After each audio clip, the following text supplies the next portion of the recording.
تین چیزوں نے اس انسان کا سکون چھین لیا ہے، اس انسان کو پریشان کر دیا ہے۔ پہلے نمبر پر کہ یہ انسان مقدر سے زیادہ چاہتا ہے، کہ جو اللہ ذوالجلال نے اس انسان کے مقدر میں لکھ دیا، انسان کہتا ہے کہ مجھے اس سے بھی زیادہ چاہیے، میرے مقدر میری قسمت سے بھی زیادہ ملے۔ اور دوسرے نمبر پر انسان اپنی طاقت سے اپنی ضرورت سے زیادہ چاہتا ہے۔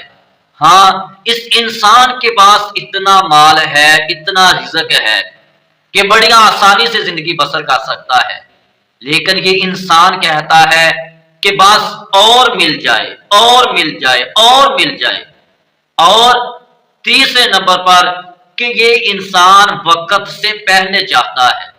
اللہ ذوالجلال نے اس انسان کے لیے فلاں چیز کا فلاں وقت لکھا ہے کہ میں نے اپنے بندے کو یہ چیز فلاں وقت دینی ہے، لیکن یہ انسان کہتا ہے کہ وہ چیز آج ہی مجھے مل جائے، فوراً مل جائے، بہت جلد مل جائے۔ تو ان تینوں چیزوں نے اس انسان کا ذہنی سکون چھین لیا، اس انسان کو تباہ کر دیا، اس